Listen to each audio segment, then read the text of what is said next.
Louvado seja o nome do Senhor, glória a Deus, a paz do Senhor, meus irmãos. Deus abençoe cada vez mais vocês e as famílias preciosas de vocês. Parabenizá-los por estarem aqui na casa do Senhor, nesta manhã de domingo chuvosa, e realmente para a pessoa sair da sua casa com chuva, alguns não têm transporte particular, tem que utilizar o transporte coletivo ou outros meios, mas não abre mão de estar na casa do Senhor, porque não tem coisa melhor, né, meus irmãos, de nós começarmos o domingo na casa do nosso Pai. E eu quero convidar os irmãos para nós fazermos a leitura da palavra do Senhor no Evangelho de João, que nós estamos estudando desde o domingo passado, no capítulo 2.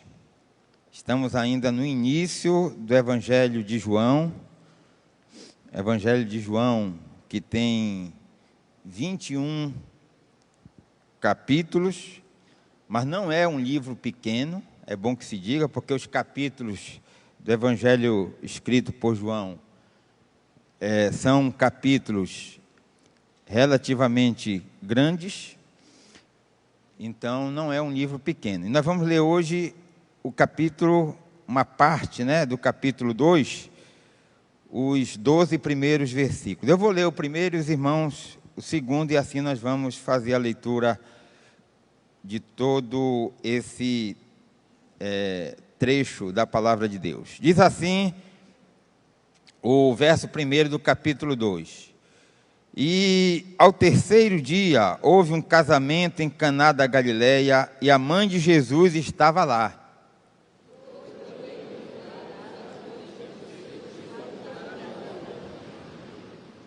E tendo acabado o vinho, a mãe de Jesus lhe disse: eles não têm vinho.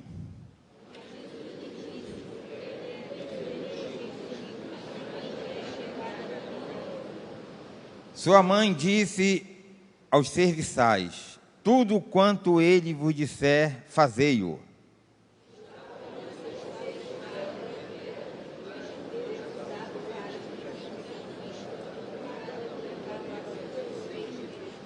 Jesus lhe disse: enchei de água as talhas, e eles as encheram até a borda.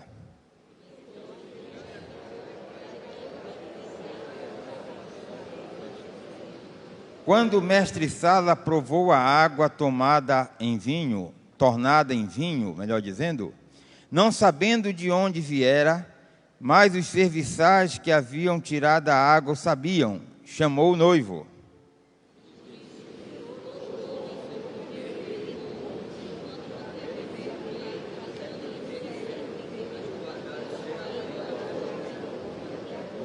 Assim, Jesus deu início aos seus milagres em Caná da Galileia e manifestou a sua glória, e os seus discípulos creram nele, todos.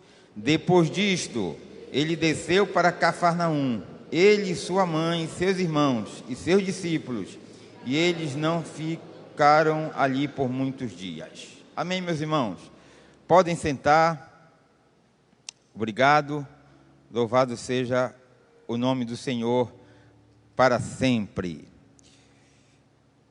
Meus irmãos, nós estamos estudando o Evangelho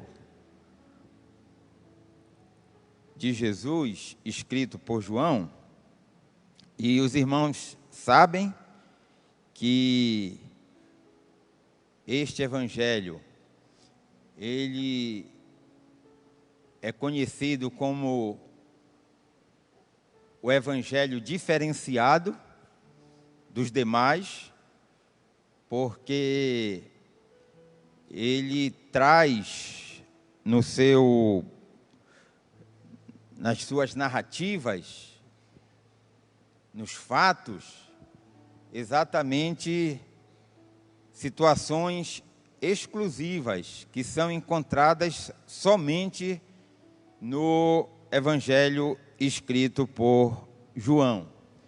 Os outros, Mateus, Marcos e Lucas, os chamados evangelhos sinóticos, eles guardam entre si profundas semelhanças e facilmente você identifica isso. Ou seja, você encontra fatos, milagres, narrativas comuns nesses três evangelhos. Só para vocês terem uma ideia, os evangelhos de Mateus e Lucas começam narrando o nascimento de Jesus. Marcos não trata do nascimento de Jesus. Marcos ele já começa apresentando o batismo de Jesus. João, ele vai além dos outros três evangelhos. João, ele não fala do nascimento de Jesus, muito menos da genealogia de Jesus, que é falada lá em Mateus. Ele não fala da infância de Jesus. João, e é bom que se diga, o tema central do evangelho escrito por João é exatamente Jesus, o Filho de Deus. João, ele apresenta Jesus como sendo o Filho de Deus. E essa narrativa de João, ela fica bastante evidente logo no começo do Evangelho de João, quando ele vai exatamente falar sobre a pré-existência de Jesus, sobre a eternidade de Jesus, né? Quando ele diz que no princípio era o Verbo, e o Verbo estava com Deus, e o Verbo era Deus. E isso é muito importante, porque João, ele vai deixar bem claro que mesmo Jesus tendo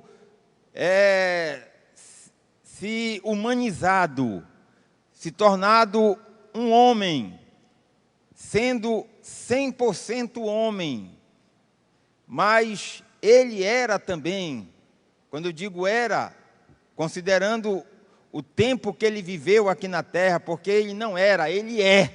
Jesus vive para sempre, bendito seja o nome do Senhor.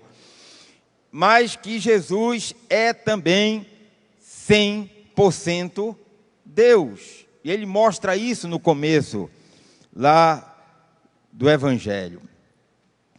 E as diferenças de João em relação aos demais evangelhos ficam evidentes logo nos primeiros capítulos, meus irmãos. Por exemplo, se nós lermos os 4 primeiros capítulos de João, nós vamos encontrar narrativas exclusivas ali. Capítulo 4, nós vamos encontrar o que no capítulo 4? Nós vamos encontrar ali exatamente aquele maravilhoso encontro da mulher samaritana com Jesus, lá no poço de Jacó. Só quem narra esse encontro é João. Capítulo 3, um outro encontro entre Jesus e Nicodemos, lá, o chefe, né, da religião judaica. Só quem narra esse encontro é João, capítulo 3. Capítulo 2, que nós estamos estudando hoje, o casamento lá em Caná da Galileia. Só João faz essa narrativa. Então, meus irmãos, o Evangelho de João tem muito a nos ensinar, e nós estamos apenas no começo. Mas falando do capítulo 2, precisamente do casamento em Caná da Galileia, muito importante esse evento. Por quê? Foi exatamente o evento que marcou o início do ministério de Jesus. Interessante, Jesus podia começar o seu ministério de diversas formas, mas ele começa exatamente em uma cerimônia de casamento. E tem muitos significados isso. Não vou falar sobre esses significados, para não fugir realmente aqui do cerne da lição, mas um desses significados é o valor que Deus atribui, que Deus dá ao casamento. Se tem alguém que valoriza o casamento como precisa ser valorizado, a família, esse alguém é o nosso Deus. E Jesus começa exatamente ali na constituição de uma família. Mas, meus irmãos, é interessante nós observarmos o seguinte: Jesus, ele foi convidado para o casamento. Ele, os seus discípulos, Maria, e estava correndo tudo na mais absoluta normalidade. Os noivos felizes, os convidados, de repente faltou o vinho. O vinho acabou. E não foi um produto qualquer que acabou, foi o vinho. E nas festas judaicas, o vinho tem uma representatividade muito grande. Então, casamento sem vinho, para os judeus, não tem o mesmo significado. E foi exatamente o vinho que acabou. E aí, Maria foi até Jesus e comunicou: olha, acabou o vinho. Aí Jesus disse assim para ela: ainda não é chegada a minha hora. E aí, meus irmãos, nós podemos fazer uma breve colocação aqui sobre a questão do tempo de Deus. Jesus, ele iria realizar um milagre ali, mas ele disse que o milagre iria acontecer no tempo de Deus, no tempo certo. Porque, na realidade, nós vivemos no nosso tempo cronológico. Porque a nossa vida aqui, ela é breve. Nós temos pressa. Só que o tempo cronológico, ele, via de regra, não está em sintonia com o tempo de Deus, que é o tempo perfeito, o tempo kairós. Então, meus queridos irmãos, se vocês estão esperando alguma bênção, esperando algo da parte de Deus, e vocês ainda não receberam, saibam que no tempo kairós, no tempo perfeito, no tempo de Deus, a bênção vai chegar, bendito seja o nome do Senhor. E no tempo perfeito, no tempo de Deus, Jesus, ele pede para os servos que estavam ali naquele casamento, para eles encherem 6 talhas de pedra de água. Os servos encheram e Jesus disse: agora levem para o mestre-sala. A Bíblia diz que quando o mestre-sala provou aquele vinho que havia sido produto de uma transformação, um milagre realizado por Jesus, o mestre-sala ficou surpreso, porque a regra era a seguinte: geralmente nas cerimônias servia-se o melhor vinho e depois, já no final, o vinho inferior. E isso causou surpresa para o mestre-sala. E ele disse assim: foi até o noivo, não estou entendendo, né? Geralmente oferecem primeiro o melhor vinho, depois o inferior, e você está oferecendo o melhor vinho nesse momento. Isso causou surpresa para o mestre-sala. Mas, meus irmãos, é interessante nós observarmos aqui que o que aconteceu em Caná da Galileia, naquele casamento, não foi apenas um milagre. Foi muito mais do que um milagre. Como assim, pastor Daniel? O que houve em Caná da Galileia foi um milagre acompanhado de sinais. E qual é a diferença entre milagres e sinais? A diferença, meus irmãos, é que o milagre é a manifestação do poder de Deus na vida de uma pessoa. E o milagre pode ou não gerar fé ou arrependimento. Por exemplo, a Bíblia fala que 10 leprosos foram curados por Jesus. Todos receberam o mesmo milagre. Mas quem aproveitou o milagre para poder fortalecer a sua fé foi apenas um dos leprosos. Todos foram abençoados, todos receberam o milagre, mas apenas um conseguiu, pela misericórdia de Deus, transformar aquele milagre em fé. Os outros não, foi apenas um milagre. O que aconteceu em Caná da Galileia foi um milagre.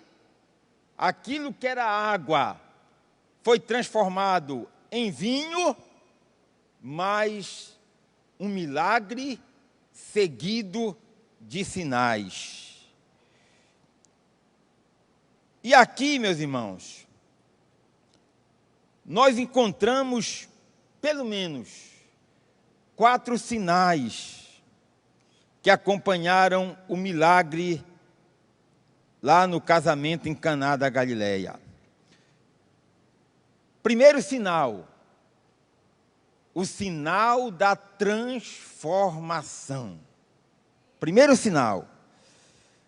Ou seja, a transformação da água em vinho aponta para Jesus como o único que tem poder, para transformar, bendito seja o nome do Senhor. O único. E essa transformação que Jesus opera ocorre em 2 dimensões. A transformação no plano espiritual, quando Ele transforma a nossa vida. Quem é que tem a vida transformada por Jesus? Louvado seja o nome do Senhor. Ele transforma a nossa vida. Aquilo que era trevas se torna luz. Aquilo que era motivo de choro se torna alegria. Aquilo que não tinha esperança se torna em uma esperança viva. O que é isso? É a transformação que Jesus opera na vida de uma pessoa. Mas também a transformação que Jesus realiza ocorre na dimensão da nossa própria vida cotidiana. Ou seja, transformação de cenários, meus irmãos. Ou seja, o que a Bíblia está nos ensinando que somente Jesus transforma. E a transformação de cenários significa que em uma situação onde você olha para a direita não tem solução, olha para a esquerda não tem solução, olha para a frente não tem solução, olha para trás não tem solução, olha para baixo não tem solução, mas a solução vem de cima, onde Jesus reina, bendito seja o nome do Senhor. Transformação de cenário, aquilo que parece ser impossível, aquilo que parece não ter mais solução, Jesus, Ele transforma as circunstâncias, bendito seja o nome do Senhor. Este é o primeiro sinal que nós encontramos aqui, nesse evento que aconteceu em Caná da Galileia. o sinal da transformação. O segundo sinal, o sinal da qualidade. Vamos repetir, meus irmãos. Primeiro sinal, sinal da transformação. Segundo sinal, sinal da qualidade. Sinal da qualidade. Vejam, Jesus, ele não fez uma transformação da água em um vinho qualquer. Se fosse um vinho qualquer, já era um milagre, porque o que era água passou a ser vinho, mas não foi um vinho qualquer. Jesus, ele transformou a água em um vinho da melhor qualidade, louvado seja o nome do Senhor. E aí, o mestre Sala, uma pessoa vivida, experimentada, no que diz respeito ao conhecimento do vinho, o vinho era tão bom que ele ficou surpreso com a qualidade daquele vinho. Meus irmãos, qual é a lição? Qual é o sinal que nós podemos extrair para a nossa vida dessa qualidade do vinho que Jesus presenteou aqueles noivos ali em Caná da Galileia? Acredite nisso. Jesus tem sempre o melhor para a nossa vida, meus irmãos. Mas, pastor, eu estou passando por uma circunstância extremamente delicada. Um momento jamais vivido por mim. Um momento extremamente delicado, difícil. Como é que o Senhor vem dizer que Jesus tem sempre o melhor para a nossa vida? Sim, Jesus tem sempre o melhor para a nossa vida. Porque, primeiro, pela experiência que nós temos com Ele, eu e você. Segundo, porque a Bíblia diz que o choro pode durar a noite inteira, mas a alegria vem ao amanhecer, louvado seja Deus. Ele tem sempre o melhor. Na hora da provação, na hora da luta, na hora da dificuldade, nós não conseguimos enxergar isso. Mas quando nós passamos por esses momentos difíceis, e olhamos para a situação que nós nos encontrávamos, aí nós vamos chegar à mesma conclusão, que o Senhor realmente tem sempre o melhor para a nossa vida. Não abra mão disso, seja qual for o momento que você esteja passando ou passará, não abra mão disso, dessa verdade eterna, que Jesus tem sempre o melhor para a nossa vida. Terceiro sinal, são 4, o sinal da abundância. Vamos dizer, meus irmãos, sinal da abundância. Sinal da abundância, da fartura. Vejam, Jesus, ele não disse para aqueles servos, para eles simplesmente colocarem água nas cestalhas. Ele não disse isso. Ele disse: enchei as talhas. O que significa isso? Abundância, fartura. E quando nós pensamos em fartura, em abundância, biblicamente, nós somos levados a associar a abundância a manifestação da graça de Deus, meus irmãos. Porque a graça de Deus, ela é transbordante na nossa vida. Se eu e você estamos aqui nesta manhã, é pela graça de Deus. Se eu e você ainda estamos caminhando firmes para o céu, é pela graça de Deus. Se eu e você ainda estamos com a nossa fé firme e inabalável, é pela graça de Deus. Ou seja, tudo que acontece na nossa vida é porque a graça de Deus, ela é transbordante. Bendito seja o nome do Senhor. Porque a graça de Deus, ela é transbordante. Porque não é simplesmente graça. Graça transbordante significa que a graça de Deus, ela não cabe em nós mesmos.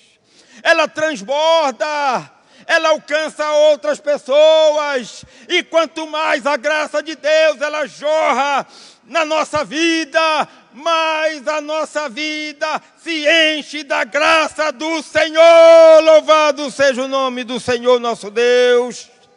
Graça.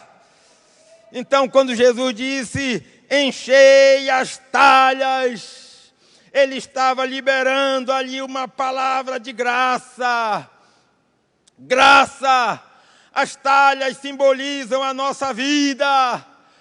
A água que recebeu, ali que foi colocada naquelas talhas, representa a presença do Espírito Santo. E é exatamente isso que acontece. A presença do Espírito Santo faz com que a graça de Deus seja transbordante na nossa vida. E é isso que causa, na verdade, um parafuso no inferno. Como é que esse crente está sofrendo, está passando por um momento difícil, perdeu um parente, mas ele não perde a fé, não perde a confiança, porque é a graça de Deus que faz isso na nossa vida. Louvado seja o nome do Senhor! É a graça de Deus, meus irmãos. É a graça de Deus que move a nossa fé. Fé sem graça é uma fé sem graça mesmo.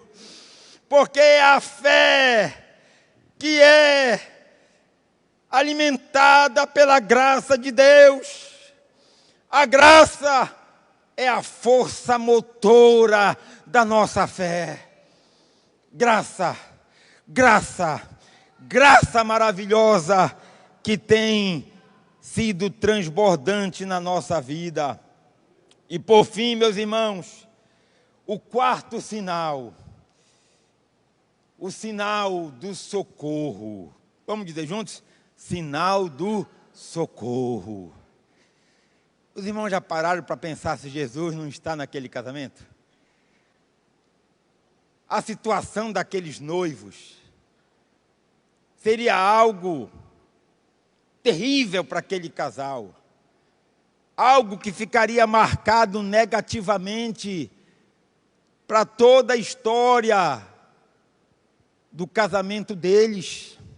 Iriam sempre lembrar, no nosso casamento, nós passamos vergonha, porque o vinho acabou. E o vinho representa muito para o nosso povo. Mas Jesus estava ali. E a presença de Jesus fez com que aqueles noivos fossem socorridos. Meus irmãos, um dos nomes do nosso Deus, no hebraico, é Jeová Chamar. O que significa Jeová Chamar? O Senhor está presente. O Senhor está presente. O Senhor está presente. Jeová Chamar estava presente no casamento. E aí veio o socorro. Veio o socorro. O Senhor transformou a água em vinho. No Salmo 46, o salmista declara: Deus é o nosso refúgio e fortaleza. Socorro bem presente na tribulação. O Senhor está conosco, meus irmãos. A sociedade pode estar em crise, mas o Senhor está conosco. O Senhor está presente nas nossas lutas. O Senhor está presente nos momentos de alegria. O Senhor está presente nos momentos de fartura. O Senhor também está presente nos momentos de escassez. O importante é que Ele sempre está conosco. E sabe o que é que me chama a atenção? Você pode ler sobre o casamento em Caná da Galileia. A Bíblia não fala o nome do noivo. A Bíblia não fala o nome da noiva. A Bíblia não fala se os noivos souberam que o vinho havia acabado. A Bíblia não fala se os noivos souberam que quem realmente não permitiu que eles passassem vergonha foi um dos convidados, Jesus. A Bíblia não fala isso. Mas aí, o que é que a Bíblia quer nos ensinar? Quer nos ensinar duas coisas importantes para a gente encerrar. Primeiro, vamos supor que aqueles noivos soubessem do milagre operado por Jesus. E mesmo a Bíblia não falando, mas vamos supor que eles tivessem ido até Jesus e agradecido ao Senhor pelo socorro. O que significa isso? Significa que eles reconheceram um socorro visível. Socorro visível. Eles viram a transformação da água em vinho. E eles viram o socorro do Senhor. Mas vamos supor, já que a Bíblia não destaca isso, se eles realmente não agradeceram ao Senhor porque não souberam quem operou o milagre, ou mesmo se existia um milagre ali. A Bíblia quer nos ensinar o seguinte, meus irmãos, que boa parte do socorro que eu e você recebemos de Deus é um socorro invisível. Nós não estamos enxergando, não estamos vendo, mas o Senhor está nos livrando, porque Ele é Jeová Chamar, o Senhor presente está. Vamos ficar em pé para nós orar, meus irmãos. Desde o momento em que nós acordamos, até o momento que nós dormimos, e mesmo durante o sono, o Senhor está nos guardando. O Senhor presente está. Só que nós olhamos somente para o socorro visível. Mas quando orarmos, que nós possamos agradecer ao Senhor também pelo socorro invisível. E são muitos, até mesmo na hora de dormir. Quantas pessoas, meus irmãos, não dormem, mas não acordam. Morrem dormindo. Mas nós tivemos uma noite abençoada. Dormimos. O Senhor guardou o nosso sono. Acordamos e nós estamos aqui na casa do Senhor. O que é isso? Socorro, socorro de Deus para a nossa vida. Querido Deus e Pai, no nome de Jesus nós te louvamos. Te louvamos pela tua palavra que é rica, é uma fonte inesgotável. Ah, Senhor, que palavra da tua parte para o nosso coração. Porque, Senhor, os sinais estão aí. E só vai errar o caminho quem quer. Só vai errar o caminho quem desprezar a tua misericórdia e o teu amor. Porque os sinais do Senhor estão expostos para que todos nós possamos olhar para esses sinais e seguirmos a nossa caminhada com firmeza, olhando para Jesus, o autor e consumador da nossa fé. É no nome desse Jesus maravilhoso que nós oramos e te agradecemos. Amém. Deus abençoe, meus irmãos.